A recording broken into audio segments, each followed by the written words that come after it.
Hello everyone, welcome to my YouTube channel GS classes में आपका स्वागत है। फ्रेंड, आज हम अपने इस वीडियो में आंग्ल मैसूर युद्ध के बारे में जितने भी फैक्ट बन सकते हैं उन सबको पढ़ेंगे। उस टाइम दक्षिण भारत में दो प्रांत जो इम्पॉर्टेंट थे उनको फर्स्टली हम मैप में देख लेते हैं।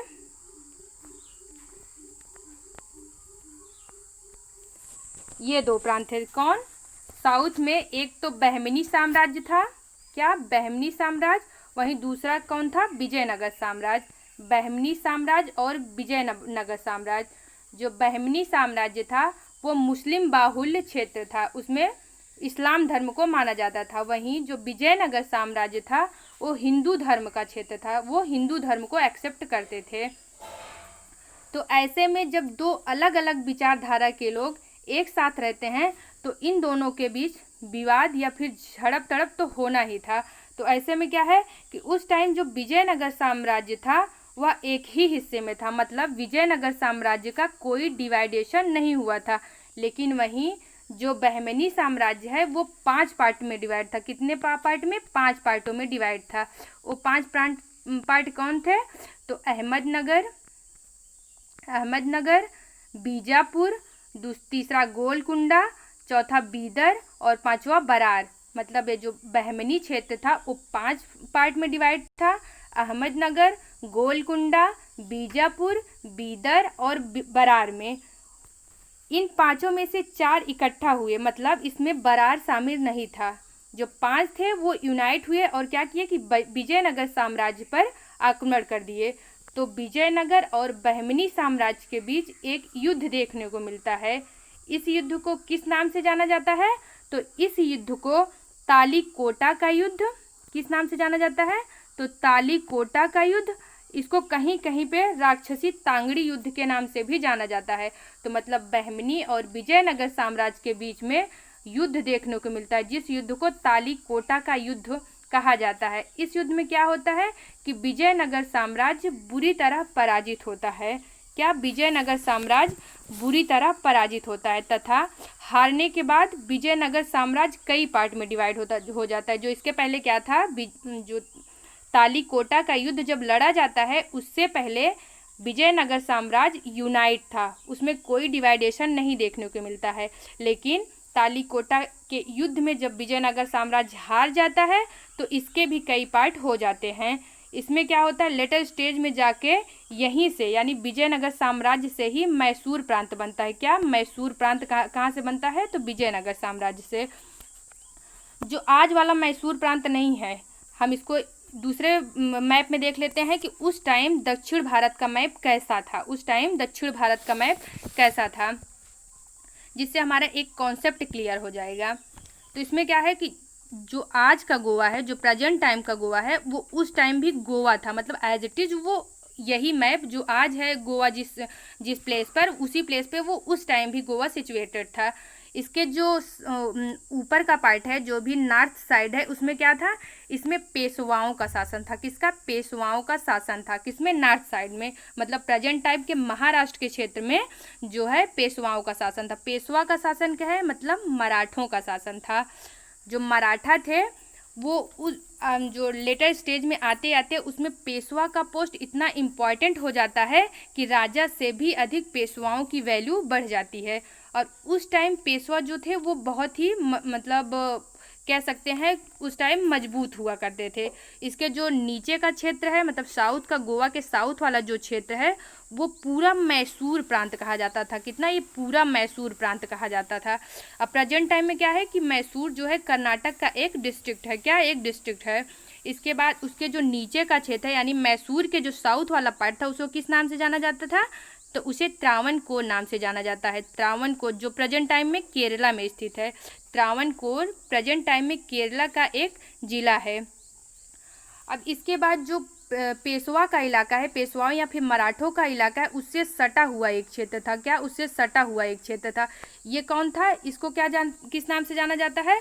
तो ये निजामों का क्षेत्र था। किसके? हैदराबाद के निजामों का क्षेत्र था। फिर हैदराबाद के निजामों के क्षेत्र में एक यहाँ उत्तर साइड में क्या बना था, उत्कल सरकार नाम से। इस पार्ट को किस नाम से जाना जाता है, उत्कल सरकार नाम। यहाँ पे भी निजामों का ही शासन चलता था। इसके साउथ में क्या था, कर्नाटक का क्षेत्र था। किसका क्षेत्र, कर्नाटक, यानी निजामों और त्रावणकोर के बीच का जो पार्ट बचता है वो किसका क्षेत्र था, वो कर्नाटक के अंडर में आता था। इस टाइम का जो तमिलनाडु है उस टाइम का क्या हुआ करता था, कर्नाटक हुआ करता था। और कर्नाटक के अंडर में ही मद्रास और पांडिचेरी, ये दोनों किसके अंडर में आते थे, तो कर्नाटक के अंडर में आते थे। प्रेजेंट टाइम में किसके अंडर में आते हैं, तो ये प्रेजेंट टाइम में तमिलनाडु के अंडर में आते हैं। तो उम्मीद करती हूँ कि आपको ये मैप समझ में आ गया होगा। अब इसके आगे का बताती हूँ। इसके आगे क्या है कि जो बक्सर का युद्ध 1764 में बक्सर का युद्ध हुआ था, तो उसमें ब्रिटिश ईस्ट इंडिया कंपनी क्या करती है कि जो भी बंगाल, बिहार, उड़ीसा की दीवानी रहती है उसको हथिया लेती है, उसको अपने कब्जे में कर लेती है। इससे क्या होता है कि उनको एक आमदनी का जरिया बन जाता है। जो बंगाल, जिसे कामधेनु गाय के नाम से जाना जाता है, तो उनके क्या होता है कि उनको आमदनी का एक जरिया हो जाता है, जिससे वो खुद को स्टेबल कर लेते हैं। क्या, ब्रिटिश ईस्ट इंडिया कंपनी खुद को स्टेबल कर लेते हैं। फिर यही विजयनगर साम्राज्य जब डिवाइड हो जाता है तो यहीं से मैसूर बनता है। मैसूर बनता है तो लेटर स्टेज में जाके यहाँ का एक शासक बनता है, कौन, हैदर अली। हैदर अली यहाँ पे एक शासक बनता है। स्टार्टिंग में मैसूर का शासक जो है हैदर अली नहीं था, वो मात्र एक फौजदार था। कौन, फौजदार था। लेकिन बाद में वो अपनी काबिलियत के दम से क्या करता है कि वहाँ की सत्ता अपने हाथों में ले लेता है, मैसूर की सत्ता अपने हाथों में ले लेता है। तो यहाँ क्योंकि हैदर अली एक कुशल योग्य शासक था, वो अंग्रेज़ों की जो चालबाजी थी उसको भांप लेता है। क्यों, उस टाइम के जो सिचुएशन थी क्या थी कि हैदर अली को लगता है कि जो प्रेजेंट टाइम में है बंगाल, उड़ीसा व बिहार की दीवानी लेने के बाद जो ब्रिटिश ईस्ट इंडिया कंपनी है उसका जो अगला टारगेट है वो मैं हो सकता हूँ, यानी मैसूर हो सकता है। क्यों हो सकता है मैसूर, तो इसके बारे में सुन लीजिए थोड़ा सा। जो पेशवा थे उस टाइम, पेशवा बहुत ही मजबूत थे, क्या थे, बहुत ही स्ट्रांग थे। तो ऐसे में ब्रिटिश ईस्ट इंडिया कंपनी इतनी बेवकूफ़ तो थी नहीं कि पेशवाओं पे आक्रमण करेगी और इसके बाद हार जाएगी और अपना बोरिया बिस्तरा लेके यहाँ इंडिया से बाहर चली जाएगी। तो ऐसा तो था नहीं। तो मतलब ये पेशवाओं पर आक्रमण नहीं करेगी, ब्रिटिश ईस्ट इंडिया कंपनी पेशवाओं पे आक्रमण नहीं करेगी। दूसरा क्या था, जो निज़ाम थे, हैदराबाद के जो निज़ाम थे, इनका बहुत ढुलमुल रवैया था, मतलब इनकी खुद की कोई वैल्यू नहीं थी। ऐसे में क्या होता है कि ये पहले तो जब देखे कि जो ब्रिटिश ईस्ट इंडिया कंपनी है वो उड़ीसा, बिहार और बंगाल को अगर जीत सकता है तो मतलब मेरे ऊपर भी हमला कर सकता है, मेरे ऊपर भी आक्रमण कर सकता है और मेरे भी इलाके को जीत सकता है। ऐसे में क्या करते हैं, जो निज़ाम रहते हैं, ये जो उत्तरी सरकार का इलाका रहता है उसको एज ए गिफ्ट कर देते हैं। किसको गिफ्ट करते हैं, तो ब्रिटिश ईस्ट इंडिया कंपनी को गिफ्ट करते हैं। जब ब्रिटिश ईस्ट इंडिया कंपनी उत्तरी सरकार का इलाका अपने अंडर कर लेती है तो वो निज़ामों से खुश हो जाती है। मतलब कि उस टाइम पे ब्रिटिश ईस्ट इंडिया कंपनी ना तो पेशवा पे आक्रमण कर सकते हैं और ना ही निज़ामों पे आक्रमण कर सकते हैं। और थर्ड पे किसकी बात आती है, तो थर्ड पे आती है कर्नाटक। यहीं पे क्या था, मद्रास में ब्रिटिश ईस्ट इंडिया कंपनी क्या की थी, किलेबंदी की थी। उसका नाम क्या था, तो फोर्ट जॉर्ज था। क्या, फोर्ट जॉर्ज था उस किले का नाम। मतलब जब जिस स्थान पे ब्रिटिश ईस्ट इंडिया कंपनी किले का निर्माण करती है, मतलब ये तो उसी का इलाका है। किसका, ब्रिटिश ईस्ट इंडिया कंपनी इस इलाके को अपना इलाका समझती है, मतलब यहाँ पे भी आक्रमण नहीं करेगी। जो मद्रास के क्षेत्र है वहाँ पे भी जो है ये अटैक नहीं करेगी। और जो चौथा क्षेत्र बनता है वो किसका बचता है, तो वो त्रावणकोर का। जो त्रावणकोर है वो ब्रिटिश ईस्ट इंडिया कंपनी के पक्षधर थे। तो ऐसे में बचता कौन है, केवल मैसूर बचता है। और उस टाइम मैसूर पे किसका शासक था, तो उस टाइम मैसूर पे हैदर अली का शासक था। हैदर अली इनको भाप जाते हैं और खुद की सेना को मजबूत करने में लग जाते हैं। मैसूर की सेना पर आक्रमण, यानी मैसूर क्षेत्र पर आक्रमण करने का रीजन क्या था। कुछ तो रीजन हुए होंगे, ऐसा तो है नहीं कि ब्रिटिश ईस्ट इंडिया कंपनी अपना टाइम वेस्ट करेगी मैसूर में आके। कुछ रीजन रहे होंगे, कुछ यहाँ पे ऐसा प्रेजेंट रहा होगा जो इनको एक्साइटेड करता था कि मैसूर को अपने क्षेत्र में मिला लो। तो क्या रीजन थे उनको देख लेते हैं। मैसूर जो है एक रिच एरिया था। क्या, एक रिच एरिया था। यहाँ पे क्या था कि कृषि व्यापार ये बहुत अच्छे चल रहे थे। कृषि व्यापार मतलब बढ़िया ढंग से चल रहे थे।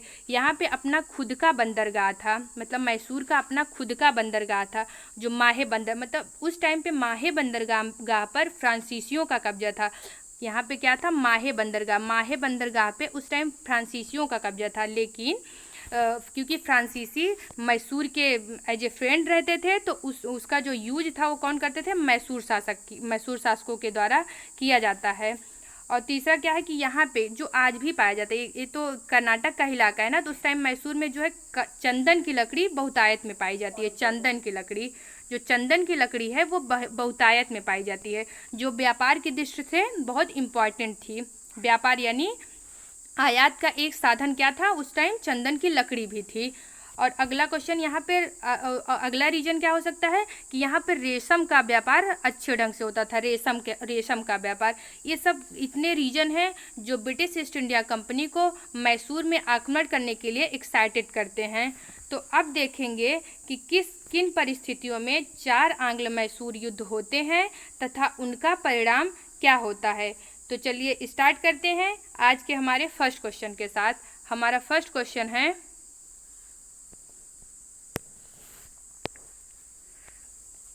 हैदर अली। हमारा फर्स्ट क्वेश्चन है, हैदर अली वाडियार वंश के किस सेनापति की सेना में शामिल थे। हैदर अली वाडियार वंश के किस सेनापति की सेना में शामिल थे, तो वो नंदराज की सेनापति में शामिल थे। उस टाइम वाडियार वंश पे किसका शासन चल रहा था, तो चिक्का कृष्णराज। उस टाइम वाडियार वंश पे चिक्का कृष्णराज का शासन चल रहा था और उनके सेनापति कौन थे, नंदराज। और नंदराज की सेना में कौन शामिल थे, तो हैदर अली। मतलब हैदर अली नंदराज की सेना में शामिल एक सैनिक थे। अगला क्वेश्चन है, किस वर्ष हैदर अली मैसूर का शासक बनता है। किस वर्ष हैदर अली मैसूर का शासक बनता है, तो कब बनता है, 1761 ईस्वी में। 1761 ईस्वी में हैदर अली मैसूर का शासक बनता है। कैसे बनता है शासक कि 1760 ईस्वी में वो क्या करता है कि वो नंदराज की हत्या कर देता है। किसकी, नंदराज की हत्या 1760 ईस्वी में करता है, मतलब अपने सेनापति की हत्या कर देता है। कब, 1760 ईस्वी में। इसके बाद वो खुद को मैसूर का शासक बना लेता है।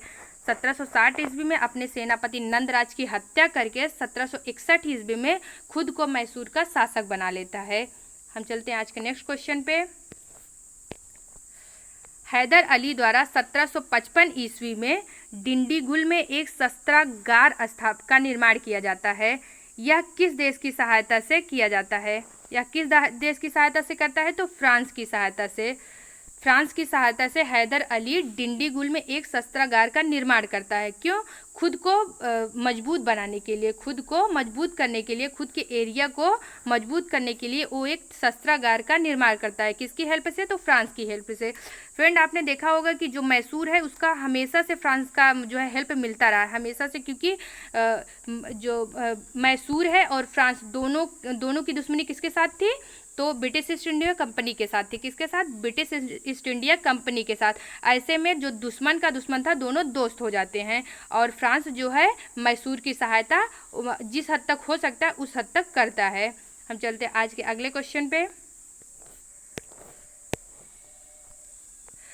प्रथम आंग्ल मैसूर युद्ध ब्रिटिश ईस्ट इंडिया कंपनी और किस भारतीय शासक के बीच को देखने को मिलती है। प्रथम आंग्ल मैसूर युद्ध ब्रिटिश ईस्ट इंडिया कंपनी और किस भारतीय शासक के बीच देखने को मिलती है, तो ब्रिटिश ईस्ट इंडिया कंपनी और हैदर अली। उस टाइम मैसूर का शासक कौन था, हैदर अली। फ्रेंड, जो प्रथम आंग्ल मैसूर युद्ध और द्वितीय आंग्ल मैसूर होता है, इन दोनों में हैदर अली का शासन रहता है। एक साइड में ब्रिटिश ईस्ट इंडिया कंपनी रहती है और दूसरे साइड में हैदर अली। और द्वितीय आंग्ल मैसूर युद्ध में ही हैदर अली की डेथ हो जाती है। फिर इसके बाद द्वितीय आंग्ल मैसूर युद्ध से ही वो जो मैसूर का शासक है वो कौन बन जाता है, हैदर अली का पुत्र टीपू सुल्तान बन जाता है। आज का अगला क्वेश्चन है, प्रथम आंग्ल मैसूर युद्ध किस संधि के तहत समाप्त होती है। प्रथम आंग्ल मैसूर युद्ध किस संधि के तहत समाप्त होती है, तो मद्रास की संधि के तहत। किसके तहत, मद्रास की। प्रथम आंग्ल मैसूर युद्ध कब होती है, तो 1767 to 69 तक होते। 1767 to 69 में क्या होती है, प्रथम आंग्ल मैसूर युद्ध होती है। इसमें क्या होता है कि हैदर अली द्वारा ब्रिटिश ईस्ट इंडिया कंपनी को बुरी तरह पराजित किया जाता है और इसके बाद इनको खदेड़ते हुए कहाँ ले जाया जाता है, उनके खुद के किले यानी मद्रास के किले में। ब्रिटिश ईस्ट इंडिया कहाँ जाके अपना मुंह छुपाती है, तो मद्रास के किले में, और यहीं पर इस युद्ध की समाप्ति के तहत मद्रास की संधि होती है। मद्रास की संधि में क्या होता है कि जिस तरह हैदर अली चाहा उस तरह ब्रिटिश ईस्ट इंडिया कंपनी को घुमाए, मतलब वो जो भी हर्जाने के तौर पे जो भी सैनिकों पे खर्च हुआ था वो कंपनी से वसूलते हैं। कौन, हैदर अली कंपनी से उतनी रकम वसूलते हैं। दूसरा क्या करते हैं कि अगर हमारे क्षेत्र पर यानी अगर मैसूर के क्षेत्र में कोई भी दुश्मन अटैक करता है तो आप अपनी सैनिक की हेल्प हमको करेंगे। ये दो संधि होती है मद्रास की संधि के तहत। हम चलते हैं आज के अगले क्वेश्चन पे।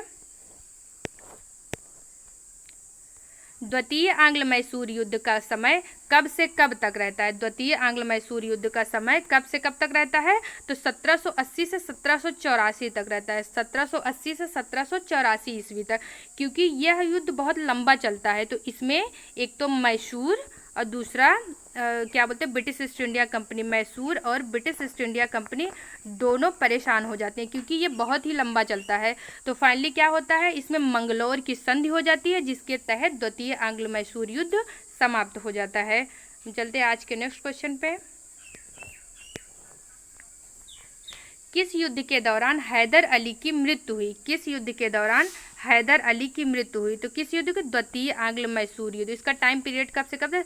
1780, 1780 to 84, ये 4 साल तक चला था। 1780 to 84 4 साल तक चला था। तथा 1782 में कितने? 1782 में हैदर अली की डेथ हो जाती है।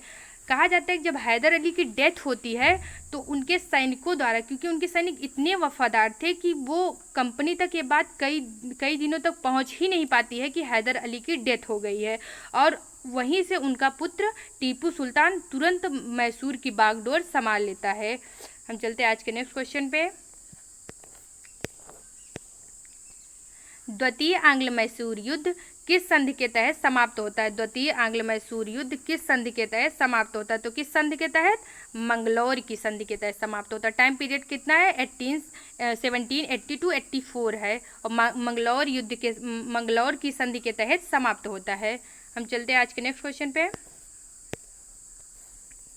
द्वितीय आंग्ल मैसूर युद्ध के समय ईस्ट इंडिया कंपनी का गवर्नर जनरल कौन था? द्वितीय आंग्ल मैसूर युद्ध के समय ईस्ट इंडिया कंपनी का गवर्नर जनरल कौन था? तो ये वारेन हेस्टिंग थे। कौन? वारेन हेस्टिंग थे। उस टाइम जो 4 आंग्ल मैसूर युद्ध होते हैं तो उसमें पहले में कोई गवर्नर नहीं था, उस टाइम कोई नहीं था। जो दूसरा आंग्ल मैसूर युद्ध होता है उसमें कौन थे? वारेन हेस्टिंग थे। कौन? वारेन हेस्टिंग रहते हैं। जो तीसरा आंग्ल मैसूर युद्ध होता है उसमें कौन रहते हैं गवर्नर जनरल?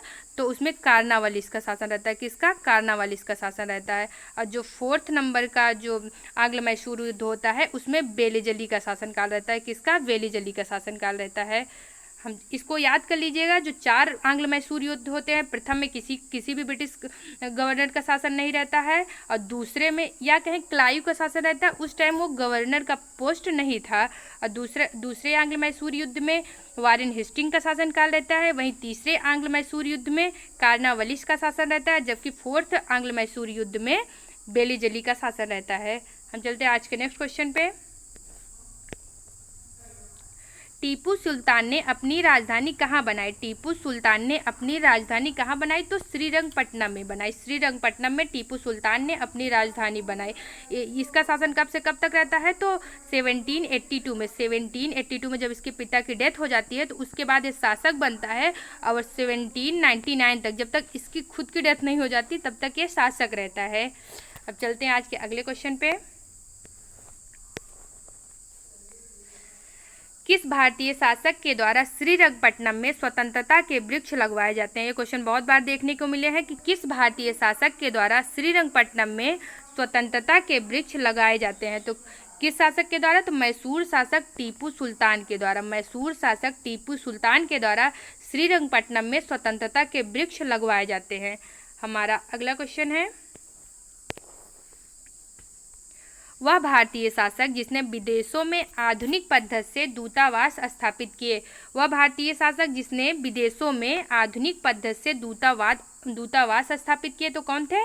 टीपू सुल्तान। ये टीपू सुल्तान पहले शासक थे जो विदेशों में आधुनिक पद्धति से दूतावास स्थापित करते हैं। हमारा अगला क्वेश्चन है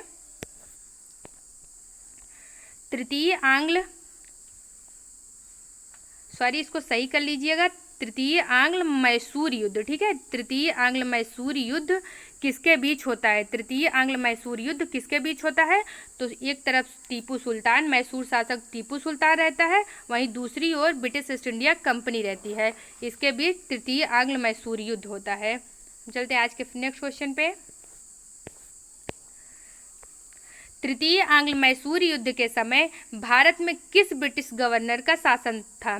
तृतीय आंग्ल मैसूर युद्ध के समय भारत में किसका शासन था? तो लॉर्ड कार्नवालिस का था। किसका? लॉर्ड कार्नवालिस का शासन था।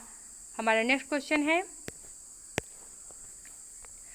श्रीरंगपट्टनम की संधि के बाद यह कथन किसने कहा था कि यह कथन किसका था कि मैंने अपने मित्रों को अधिक मजबूत भी नहीं होने दिया और अपने दुश्मन को बर्बाद कर दिया। यह कथन किसका था?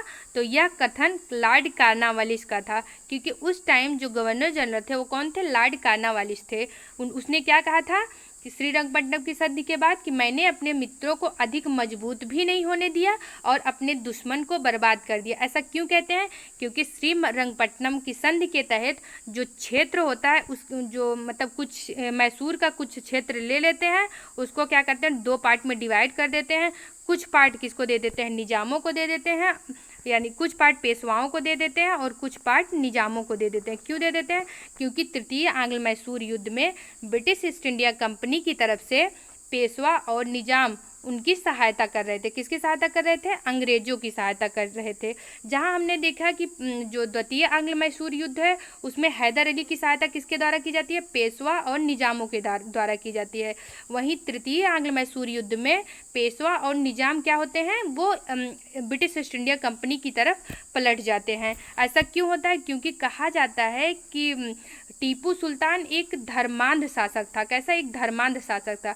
जिस तरह हमने देखा कि उत्तर भारत में उत्तर भारत में कौन? औरंगजेब जिस तरह धर्म परिवर्तन कराते हैं। कहा जाता है कि जो सिखों के 9वें गुरु थे कौन? तेग बहादुर सिंह। वो धर्म परिवर्तन नहीं करते हैं। यही रीजन है कि औरंगजेब द्वारा उनको फांसी पे चढ़वा दिया जाता है। किसको? औरंगजेब द्वारा सिखों के 9वें धर्मगुरु तेग बहादुर सिंह को फांसी पे चढ़वा दिया जाता है। सोचिए कितनी बड़ी बात थी। वही सेम कंडीशन क्या थी? टीपू सुल्तान की थी। टीपू सुल्तान क्या था? लोगों को जबरन धर्म परिवर्तित करना चाहता था। यही रीजन है कि जो पेशवा यानी जो मराठा हैं, क्योंकि ये हिंदू धर्म को ज़्यादा प्रोटेक्ट करना चाहते थे, और वही निजाम उनके साथ नहीं। निजामों का तो खैर कोई अपना वैल्यू नहीं है, ये कभी भी इधर उधर होते रहते हैं। हमारा नेक्स्ट क्वेश्चन है तीसरे आंग्ल मैसूर युद्ध को समाप्त करने के लिए टीपू सुल्तान ने अंग्रेजों के साथ कौन सी संधि की थी? तीसरे आंग्ल मैसूर युद्ध की समाप्ति के लिए टीपू सुल्तान ने किसकी संधि की थी? तो श्रीरंगपट्टनम की संधि। श्रीरंगपट्टनम क्या थी? तो टीपू सुल्तान की राजधानी थी। चलते हैं आज के नेक्स्ट क्वेश्चन पे। टीपू सुल्तान अंग्रेजों के साथ युद्ध में कब मारा गया? टीपू सुल्तान अंग्रेजों के साथ युद्ध में 1799 में मारा गया। कब? 1799 में। उस टाइम कौन सा युद्ध हो रहा था? तो चतुर्थ आंग्ल मैसूर युद्ध हो रहा था। चतुर्थ आंग्ल मैसूर युद्ध के टाइम टीपू सुल्तान एक लेटर लिखता है। किसको? फ्रांस को। उस टाइम फ्रांस में किसका शासन चल रहा था? तो नेपोलियन का शासन चल रहा था। कि वो किस लिए जो लेटर लिखा गया था कि टीपू सुल्तान द्वारा फ्रांस से हेल्प मांगी गई थी कि आप आइए हमको हेल्प करिए, और हम जो इंडिया है, इंडिया से ब्रिटिश ईस्ट इंडिया कंपनी को निकाल फेंकना चाहते हैं। तो वहाँ से नेपोलियन का जवाब आया कि ठीक है, अगर मैं आपकी हेल्प करूँगा। लेकिन उस टाइम में फ्रांस में ही युद्ध छिड़े हुए थे। वो कहे जैसे ही मैं फ्रांस में शांति स्थापित कर लेता हूँ तुरंत आऊँगा भारत और आपकी हेल्प करूँगा। लेकिन कहा जाता है कि वो जो लेटर रहता है वो किसी ब्रिटिश अधिकारी के हाथ लग जाता है। जैसे ही ब्रिटिश अधिकारी को पता चलता है कि टीपू सुल्तान हमारे दुश्मन यानी फ्रांसीसियों से हेल्प मांग रहा है और कुस्तुनतुनिया प्रांत से भी हेल्प मांगा था, कुस्तुनतुनिया प्रांत से भी हेल्प मांग रहा है। तो ब्रिटिश ईस्ट इंडिया कंपनी है, उसका जो लास्ट टारगेट किसी क्षेत्र को विजिट करना या फिर क्या बोलते हैं वहाँ का क्षेत्र अपने हिस्से में करना, ये सब कुछ नहीं था। उसका जो चतुर्थ आंग्ल मैसूर युद्ध का मेन टारगेट था टीपू सुल्तान का खात्मा यानी उसकी डेथ कर देनी यानी उसकी हत्या कर देना ही ब्रिटिश ईस्ट इंडिया कंपनी का मेन पर्पस था। हम चलते हैं आज के नेक्स्ट क्वेश्चन पे। चतुर्थ आंग्ल मैसूर युद्ध में टीपू सुल्तान को हराने के बाद किस ब्रिटिश गवर्नर ने यह कहा कि अब पूरब का साम्राज्य हमारे कदमों में है? जब टीपू सुल्तान की डेथ हो जाती है तो किसके द्वारा यह कहा जाता है कि अब पूरब का साम्राज्य हमारे कदमों में है? तो वह लॉर्ड बेलीजली के द्वारा कहा जाता है। क्यों? क्योंकि चतुर्थ आंग्ल मैसूर युद्ध में कौन से गवर्नर जनरल थे? तो लॉर्ड बेलीजली थे। लॉर्ड बेलीजली कहा जाता है, लॉर्ड बेलीजली द्वारा यह कहा जाता है कि अब पूरब का साम्राज्य हमारे कदमों में है। क्यों? क्योंकि उस टाइम के बाद देखा गया है कि जो साउथ का क्षेत्र है उसमें कोई भी ऐसी इंपॉर्टेंट शक्ति नहीं थी जो ब्रिटिश ईस्ट इंडिया कंपनी के मतलब को से लड़ सकती हैं। हम चलते हैं आज के नेक्स्ट क्वेश्चन पे। चतुर्थ आंग्ल मैसूर युद्ध के समय भारत में किस ब्रिटिश गवर्नर जनरल का शासन था? चतुर्थ आंग्ल मैसूर युद्ध में के समय भारत में किस ब्रिटिश गवर्नर जनरल का शासक था? तो किसका शासन था वो लॉर्ड बेलीजली का शासन था। किसका? लॉर्ड बेलीजली का। हमने बताया फर्स्ट, सेकेंड, थर्ड, फोर्थ चारों आंग्ल मैसूर युद्ध होते हैं। फर्स्ट में कोई नहीं रहता है, सेकेंड में वारेन हेस्टिंग रहते हैं, थर्ड में क्या होता है कार्नवालिस का शासन रहता है और फोर्थ में बेलीजली का शासन काल रहता है। इसको याद कर लीजिएगा, ये हमेशा एग्जाम में पूछे जाते हैं। हमारा नेक्स्ट क्वेश्चन है लॉर्ड बेलीजली कौन? लॉर्ड बेलीजली ने किस संधि के तहत भारतीय क्षेत्रों को अपने अधिकार क्षेत्र में शामिल करने की नीति अपनाई? तो किस नीति के तहत अपनाई थी? सहायक संधि के तहत। एग्जाम में पूछा जाता है कि सहायक संधि किस ब्रिटिश गवर्नर जनरल की देन है? तो किसकी देन है? तो लॉर्ड बेलीजली की देन है। किसके? लॉर्ड बेलीजली की देन है क्या? सहायक संधि। सहायक संधि के द्वारा ही लॉर्ड बेलीजली मैसूर प्रांत को अपने में मिलाना चाहता था, लेकिन टीपू सुल्तान ऐसा नहीं चाहा। टीपू सुल्तान इस बात से मनाही कर देता है। यही मतलब ये मान सकते हैं कि चतुर्थ आंग्ल मैसूर युद्ध का तात्कालिक कारण क्या था कि टीपू सुल्तान द्वारा सहायक संधि को न मानना। हमारा नेक्स्ट क्वेश्चन है टीपू सुल्तान ने ब्रिटिश सेना को 1780 ईस्वी में हराया था। तो कहाँ हराया था? पोलीलूर में हराया था। कहाँ? पोलीलूर में। हमारा नेक्स्ट क्वेश्चन है भेड़ की तरह पूरी जिंदगी जीने से बेहतर है कि शेर की तरह एक दिन जियो। भेड़ की तरह पूरी जिंदगी जीने से बेहतर है कि शेर की तरह एक ही दिन जियो। यह किसका कथन है? तो यह कथन टीपू सुल्तान का है। टीपू सुल्तान का मानना है कि भीड़ की तरह पूरी जिंदगी जीने से बेटर है कि एक ही दिन जियो लेकिन शेर की तरह जियो। हमारा नेक्स्ट क्वेश्चन है मैं अंग्रेजों के स्थल मार्गों को सुखा सकता हूँ परंतु समुद्र को नहीं। यह कथन किसका है? मैं अंग्रेजों के स्थल मार्गों को सुखा सकता हूँ परंतु समुद्र को नहीं। यह कथन टीपू सुल्तान का है। किसका? टीपू सुल्तान का है। हमारा नेक्स्ट क्वेश्चन है टीपू सुल्तान के द्वारा फ्रांस की सहायता से जैकोबिन क्लब का निर्माण कहाँ कराया जाता है? टीपू सुल्तान के द्वारा फ्रांस की सहायता से जैकोबिन क्लब का निर्माण कहाँ कराया जाता है? तो श्रीरंगपट्टनम में कराया जाता है। और टीपू सुल्तान खुद जैकोबिन क्लब का एक सदस्य था। क्या था? एक सदस्य था। हम चलते हैं आज के अगले क्वेश्चन पे। सिंध को अंग्रेजों ने कब अधिकृत किया? सिंध को अंग्रेजों ने 1843 में अधिकृत किया। कब? 1843 में अधिकृत किया। हमारा नेक्स्ट क्वेश्चन है सहायक संधि व्यवस्था को स्वीकार करने वाले प्रथम भारतीय देशी शासक कौन थे? सहायक संधि व्यवस्था को स्वीकार करने वाले प्रथम भारतीय देशी शासक कौन थे? तो हैदराबाद के निजाम थे। बिल्कुल यही थे, हैदराबाद के निजाम। इनकी कोई खुद की स्ट्रैटेजी नहीं होती है, इनकी कोई खुद की वैल्यू नहीं थी। जहाँ जिधर देखते थे पल्लड़ा भारी है उधर ही ये मुड़ जाते थे। कभी ब्रिटिश ईस्ट इंडिया कंपनी की फेवर करते थे तो कभी इंडियन का फेवर करते थे। हम चलते हैं आज के नेक्स्ट क्वेश्चन पे। कौन सी संधि शिमला की पहाड़ी रियासतों की राजनीतिक पहल से गोरखों की रवानगी और अंग्रेजों के आगमन का संकेत देती है? कौन सी संधि शिमला की पहाड़ी रियासतों की राजनीतिक पहल से गोरखों की रवानगी और अंग्रेजों की आगमन का संकेत देती है? तो कौन थी? तो सगौली की संधि। सगौली के संधि के तहत गोरखों की रवानगी और अंग्रेजों के आगमन का संकेत होता है। हमारा अगला क्वेश्चन है,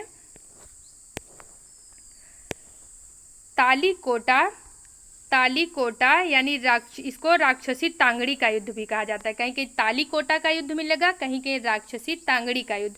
यानी तालीकोटा का युद्ध किनके मध्य हुआ था? तो किनके मध्य हुआ था? हमने मैप के थ्रू ही समझ लिया था कि बहमनी व विजयनगर साम्राज्य के मध्य हुआ था। तालीकोटा का युद्ध बहमनी व विजयनगर साम्राज्य के युद्ध मध्य हुआ था। फ्रेंड, अगर आपको हमारा वीडियो अच्छा लगा हो तो प्लीज़ लाइक करिएगा। अगर आप हमारे चैनल में नए हैं तो प्लीज़ इस चैनल को सब्सक्राइब करिएगा। Thank you for watching my video. जय हिंद।